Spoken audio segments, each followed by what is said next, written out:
بسم اللہ الرحمن الرحیم الحمد للہ رب العالمین والصلاة والسلام علی سید المرسلین وعلی آلہ واصحابہ اجمعین.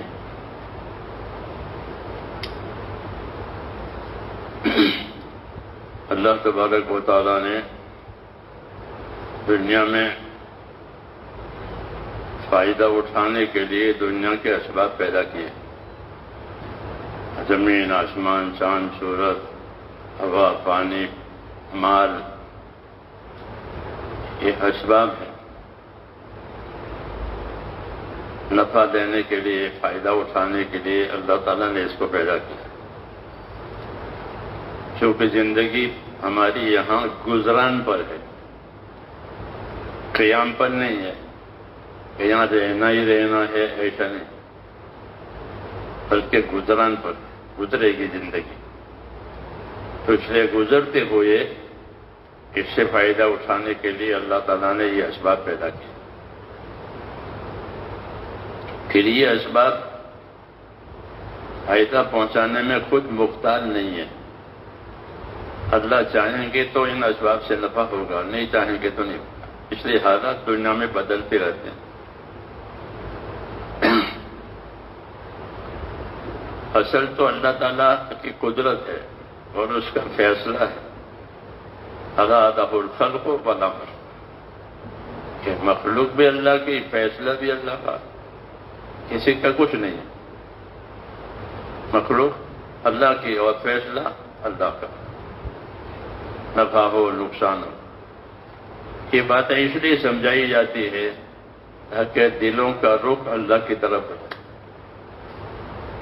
باقی جو کچھ ہوگا وہ اللہ کے فیصلے سے ہوگا. دلوں کا رخ اللہ کی طرف ہو جائے، یہ سب سے زیادہ ضروری ہے. اس لیے حالات بدلتے رہتے ہیں کہ حالات بدل کر کے گویا اللہ دلوں کا رخ اپنی طرف کرنا چاہتے ہیں. اس لیے ان حالات میں ہمارا نفع بھی ہے اور ان حالات میں عبرت بھی ہے. دونوں باتیں. ان حالات میں ہمارا فائدہ بھی ہے اور کبھی نقصان بھی ہو جاتا ہے، وہ عبرت کے لیے. جی ہاں، تاکہ لوگ عبرت لیں، ان پہ اعتماد نہ کریں، بلکہ ان سے فائدہ اٹھا کر اپنی زندگیوں کا رخ اللہ کی طرف کریں. یہ سب سے اہم چیز ہے. ورنہ اسباب کی اصل تاثیر ہے وہ غافل کرنا ہے. اسباب کی اصل تاثیر وہ غافل کر دینا. جیسے پانی کی اثر تاثیر ٹھنڈا کر دینا، آگ کی اثر تاثیر گرم کر دینا. اسباب کی اصل تاثیر کہ وہ غافل کرنے کے لیے، ایسے آدمی کو غفلت ہو جاتی ہے. اس لیے اللہ کی طرف سے یاد دہانی کی باتیں آتی رہتی ہیں. دعوت بھی آتی ہے، تعلیم بھی آتی ہے، اور پیغام بھی نبیوں کے ذریعے سے آتے ہیں، طریقہ کار بھی آتا ہے. یہ تاکہ لوگ ان سے فائدہ اٹھائیں اور ان سے غافل نہ بنیں. پھر ان اسباب میں مال اور اولاد، ان دونوں کا بڑا اثر ہوتا ہے آدمی کی زندگی پر. مال کا اور اولاد کا، ان کا بڑا اثر ہے، ان سے بڑا تعلق ہوتا ہے طبیعتوں کو. جی ہاں، مال سے، اولاد سے. اس لیے ان کے بارے میں خاص تنبیہ کی گئی کہ تمہارے مال، تمہارا اولاد تمہیں اللہ سے غافل نہ کرے. جو ایسا کرے گا وہ نقصان اٹھائے گا. یہ تمہیں دنیا کی زینت کے لیے بھی دیا ہے، دنیا کی حاجت کے لیے بھی دیا. اس میں زینت بھی ہے، حاجت بھی ہے. ہاں، اس لیے ان سے نفع اٹھانا ہے، لیکن اس کی وجہ سے کوئی غفلت نہ کرے. اور اس سے آگے اللہ تعالیٰ نے پھر ان چیزوں کے احکام دیے ہیں، مال کے احکام دیے، تاکہ کوئی اپنے آپ کو مال میں آزاد نہ سمجھے کہ مال ہمارا ہے. کہ جس طرح زندگی ہمارے قبضے میں نہیں ہے، جب چاہے اللہ لے لے، ایسے ہی مال بھی کہ جب تک اللہ رکھیں گے رہے گا، جب اللہ نہیں چاہے گا نہیں رہے گا. کوئی بات ہو جائے گی مال ہاتھ سے چلا جاتا ہے. لیکن ہے یہ دونوں چیزیں بڑی مال اور حیات یہ دونوں بڑی چیزیں نعمتوں میں ہیں، اس لیے ان کے بارے میں خاص احتیاط کرنے کی دی ہے کہ مال کا کیا تقاضا ہے، کہ مال کو اللہ تعالیٰ نے، جیسے میں نے پہلے بھی کہا تھا کہ مال کو اللہ تعالیٰ نے حقوق ادا کرنے کے لیے پیدا کیا ہے، حاجتیں پوری کرنے کے لیے پیدا کیا ہے، اور یہ زندگی کا بہترین سہارا ہے۔ حدیثوں میں کہ مال زندگی کا بہترین سہارا ہے، کہ آدمی کے پاس مال ہوتا ہے تو اس کو راحت ملتی ہے، اس کو سکون ملتا ہے، اس کی حاجتیں پوری ہو جاتی ہے۔ تو مال زندگی کا یہ بہترین سہارا، نعم المعونہ، کہ مال زندگی کا بہترین سہارا ہے، اس لیے یہ بڑی نعمت ہے۔ اس مال کے بارے میں کچھ چیزیں اللہ نے منع کیا ہے۔ ایک یہ منع کیا ہے کہ مال میں کوئی اسراف نہ کرے، یہ حکم ہے کہ مال میں کوئی اسراف نہ کرے۔ اسراف اس کو کہتے ہیں کہ ضرورت سے زیادہ خرچ کر رہے، ضرورت تو اتنی ہے اور خرچ کرے اتنا، کہ اس میں کوئی اسراف مال میں نہ کرے۔ دوسرا کہ مال کو ضائع نہ کرے، مال کو برباد نہ کرے، یعنی برباد کرنا کہ ایسی چیز میں لگاوے کہ اسے کوئی فائدہ ہی نہیں، جیسے شو، جی ہاں، جوا، یہ چیزیں تو اس سے منع کیا گیا۔ نہا رسول صلی اللہ علیہ وسلم عن ذات المال، کہ حضور صلی اللہ علیہ وسلم نے مال کو برباد کرنے سے منع فرمایا، اسراف سے بھی منع فرمایا، بلکہ مال کا جو تقاضا ہے کہ اپنے حاجتیں پوری کرو، پھر مال سے متعلق جو احکام ہمارے پاس آوے وہ حکم اس مال کے ذریعے سے پورا کیا جائے۔ جیسے زکوٰۃ آتی ہے مالداروں پر تو وہ اپنی زکوٰۃ ادا کرے، اور جو مال کے احکام اللہ تعالیٰ نے دیے ہیں وہ پورے ہونے چاہیے، کہ مال اسی لیے دیا گیا ہے کہ مال کے ذریعے سے احکام دیں گے، اور احکام کے ذریعے سے جب وہ پورے ہوں گے تو اس سے آخرت بنے گی۔ جیسے قارون سے کہا گیا تھا کہ وابتغ فیما آتاک اللہ الدار الآخرہ، کہ تجھ کو اللہ نے جو مال دیا ہے اس سے تو اپنی آخرت بنا لے، یہ اس کو پیغام دیا تھا۔ پھر وہ پیغام ہمارے اوپر بھی اترا، ہمارے اوپر بھی اترا کہ جو مال اللہ نے تم کو دیا ہے اس سے تو اپنی آخرت بنا لے۔ اگر آخرت بنا لیتا ہے تب تو کامیاب ہے، آخرت نہیں بناتا ہے پھر حسرت اور پچھتاوا ہے۔ جی ہاں، کہ مال ہے وہ کہیں نہ کہیں خرچ ہو جاتا ہے، جی ہاں، وہ رہتا نہیں ہے، ہاں وہ خرچ ہو جاتا ہے۔ اس لیے کہ مال کو ایک تو اسراف سے بچانے کا حق، اپنے مالوں میں اسراف نہ کرے۔ شیطان نے یہ طے کیا ہے، جب حضور صلی اللہ علیہ وسلم کی پیدائش ہوئی تو اس کو بتایا گیا کہ نبی پیدا ہوا ہے اور نبی کی امت بھی ہوگی، اکیلا نہیں ہے۔ اس نے کہا کہ نبی کو ہونے دو، امت کو ہونے دو، ہم بھی کریں گے۔ تو پوچھا تم کیا کرو گے؟ کہ ہم یہ کریں گے کہ نبی جہاں کہے گا وہاں ان کو خرچ نہیں کرنے دیں گے، اور جہاں نبی منع کرے گا وہاں خرچ کروائیں گے۔ یہ پلان ہے، جی ہاں، کہ مال وہاں خرچ نہ ہو جہاں حکم ہے، بلکہ وہاں خرچ ہو جائے جہاں، اس لیے اس میں اسراف بھی داخل ہے کہ ضرورت سے زیادہ کرے، اور آگے کہ بے ضرورت خرچ کرے، تبذیر، کہ بغیر ضرورت کے خرچ کرے۔ اس سے آگے طرف ہے، طرف، اس کو مترفین کہا گیا ہے قرآن شریف میں۔ وما ارسلنا فی قریۃ من نبی الا قال مترفوها انا بما ارسلتم به کافرون۔ یہ تیسری قسم ہے جو مال کو برباد کر کے اپنے آپ کو نامراد بنتے ہیں، ان کو مترفین کہا گیا۔ مترفین کہتے ہیں عیاش لوگ،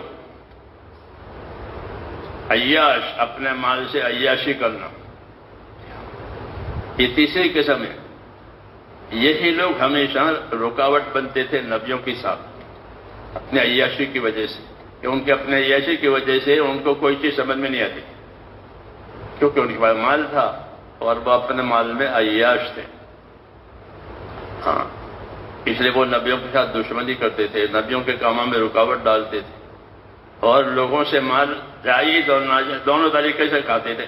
سودی کاروبار قارون نے چالو کیا ہے، لوگوں سے سود کھانا،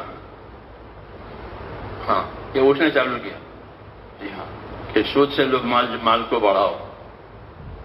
یہ تو ایک صفت مال کی وجہ سے یہ پیدا ہوتی ہے، عیاشی۔ ہاں، کہ عیاشی کے بعد پھر حکموں سے تعلق باقی نہیں رہتا، بلکہ اس کو حکم بھاری پڑتے اپنے عیاشی کی وجہ سے۔ جب ان کو منع کیا جاتا ہے تو پھر وہ نبی سے دشمنیاں کرتے۔ تو یہی قسم مترفین کی ہوتی تھی، عیاشی لوگوں کی، کہ وہ نبیوں کے کام میں رکاوٹیں ڈالتے تھے اپنے مال کی وجہ سے۔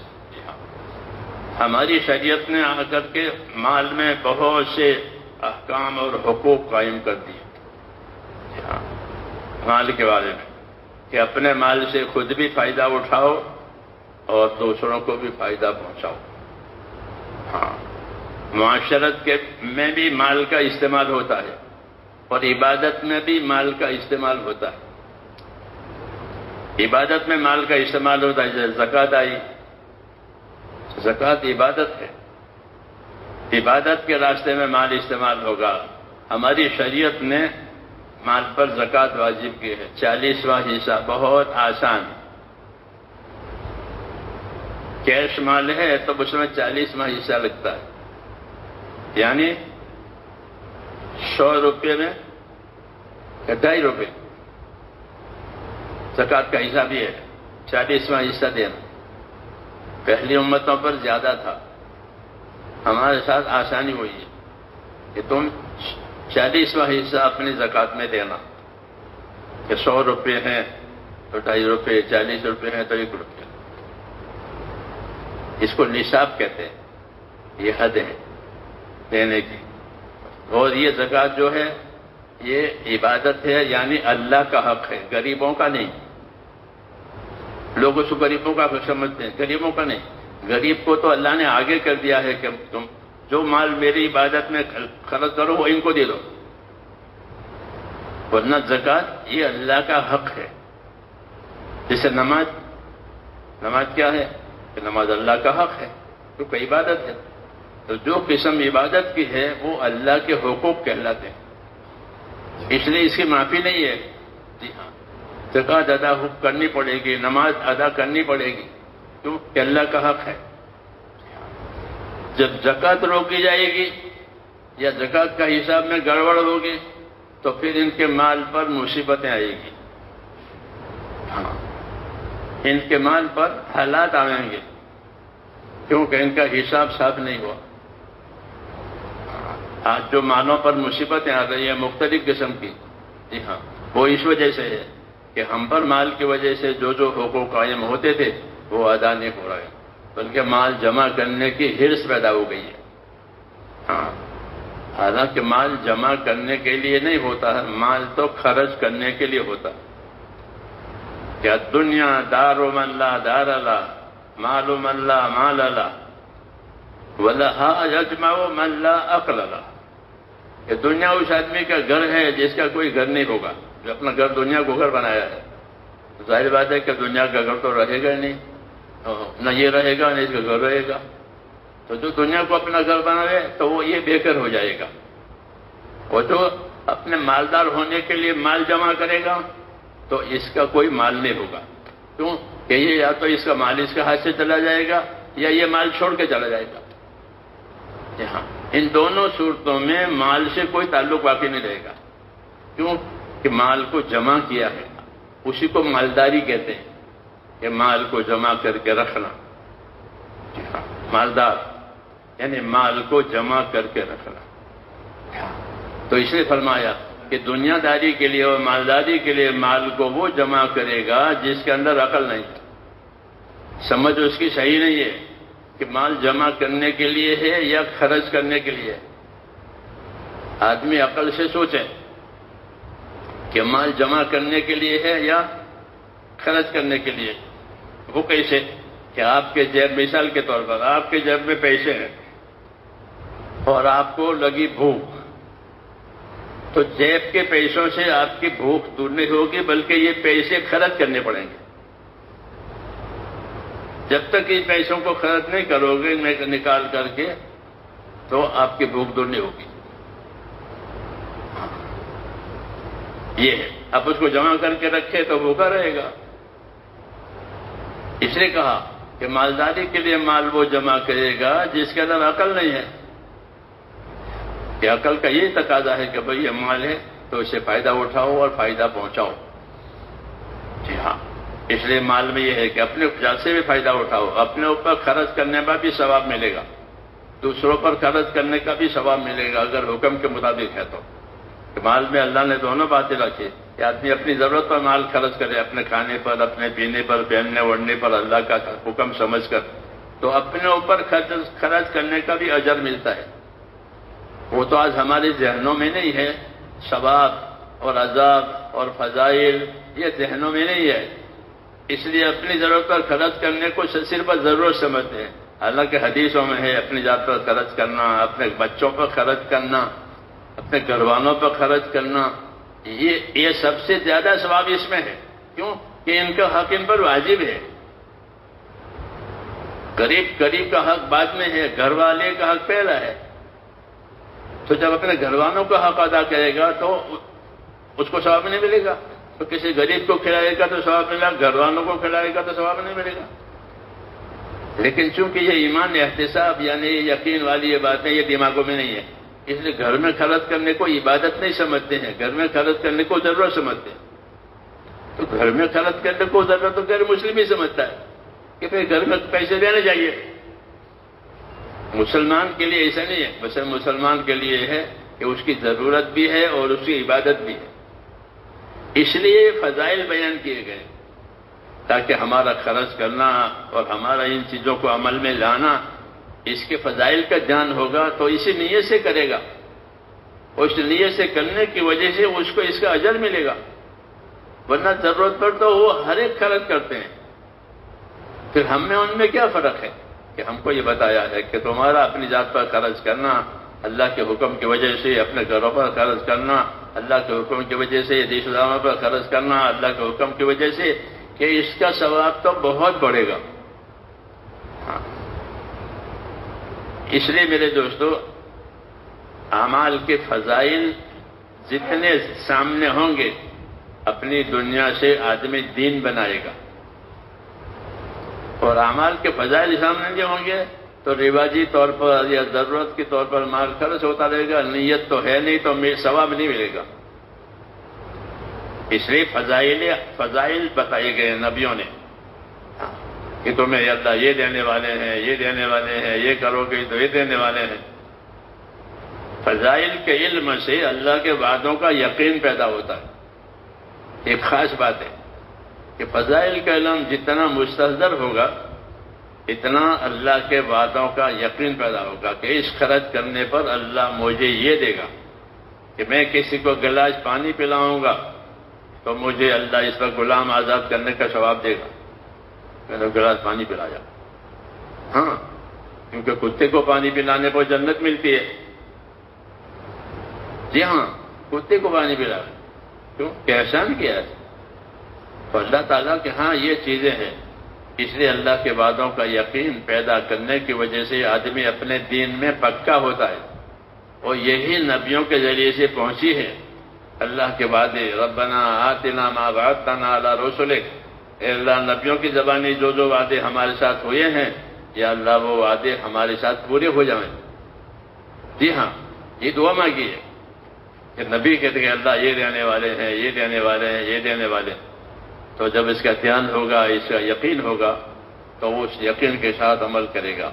اس لیے میرے دوست صرف مال خرچ کرنا نہیں ہے بلکہ مال خرچ کرنے کے فضائل اور کہاں کہاں خرچ کرنا ہے اس کی جگہ حضرت شیخ رحمۃ اللہ علیہ سے فضائل صدقات لکھوائی سن 47 میں۔ ہاں، کہ مال صدقہ کرنے پر، مال خرچ کرنے پر کیا ملے گا، کیونکہ نمازوں کے بارے میں تو بات آ گئی، نماز کے فضائل، روزے کے فضائل۔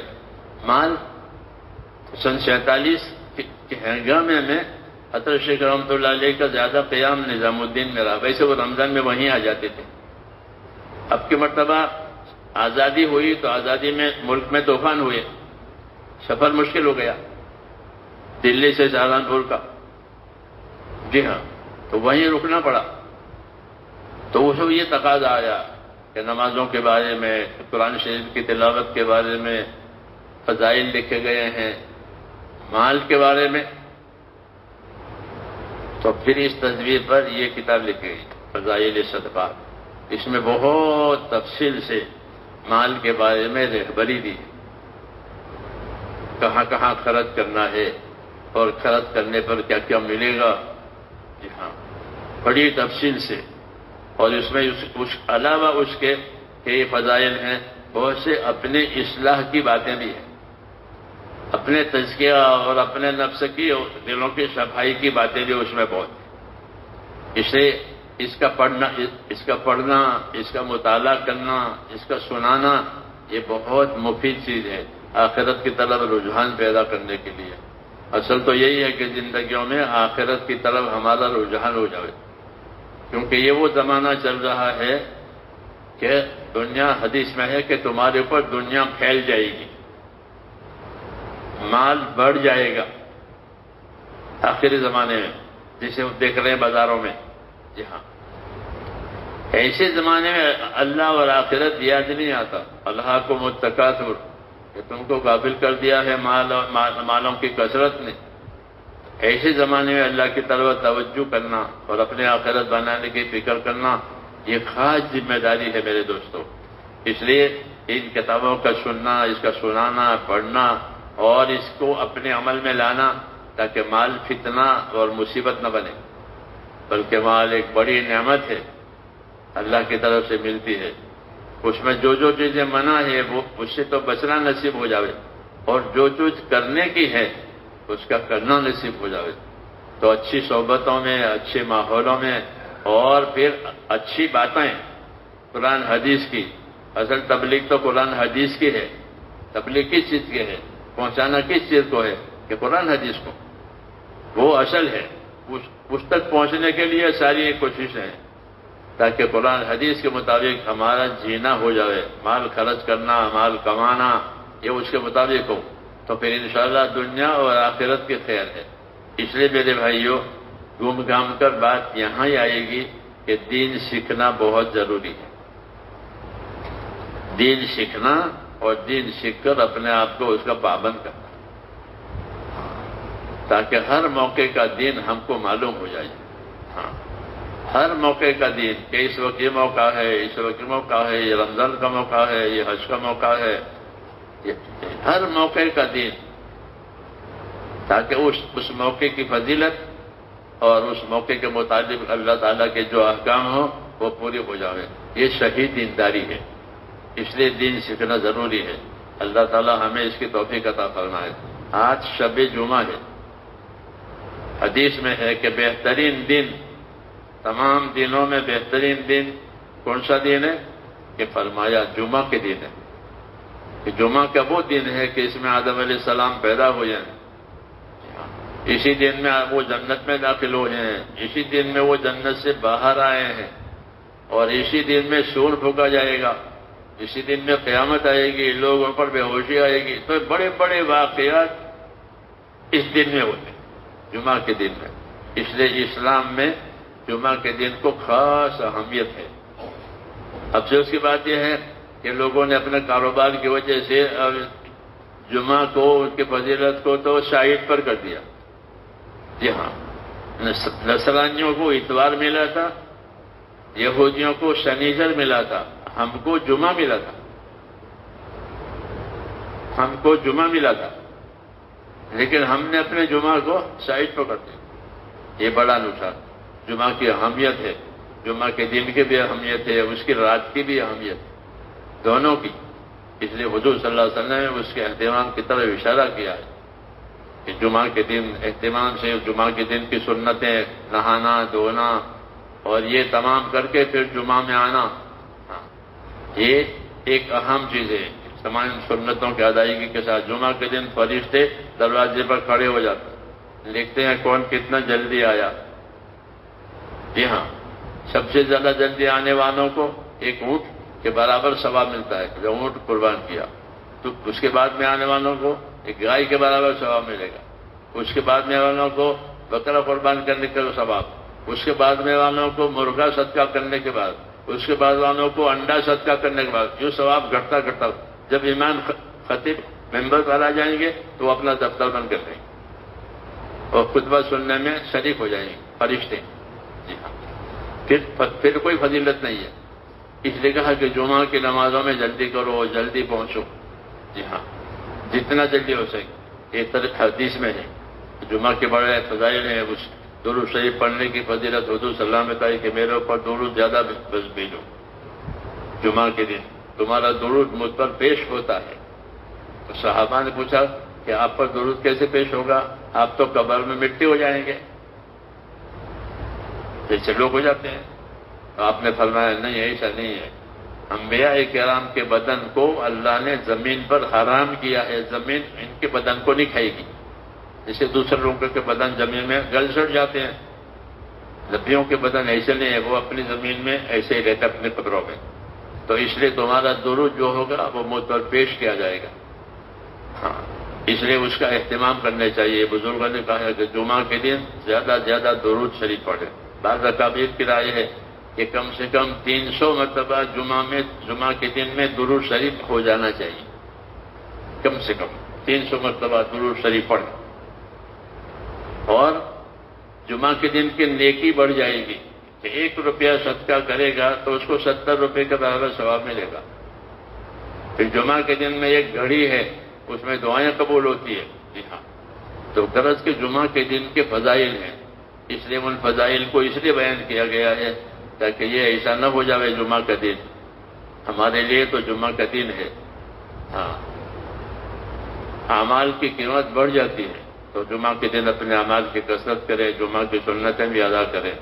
توفیق دے اللہ، صلاۃ التسبیح بھی پڑھے۔ جی ہاں، صلاۃ التسبیح پڑھے، اس کا طریقہ لکھا ہوا ہے۔ جی ہاں، تو بتایا بھی تھا۔ ہاں، غرض یہ کہ ہمت سے کام کرنے کی بات ہے۔ اللہ مجھے اور آپ کو توفیق عطا فرمائے۔ سبحانک اللہم و بحمدک، اشہد ان لا الہ الا انت، استغفرک و اتوب الیک۔ ربنا آتنا فی الدنیا حسنہ وفی الآخرۃ حسنہ وقنا عذاب النار۔ اللہم انک عفو تحب العفو فاعف عنا، اللہم انک عفو تحب العفو فاعف عنا، اللہم سلمنا لرمضان وسلم رمضان لنا وسلمه لنا متقبلا، وصلی اللہ تعالی علیہ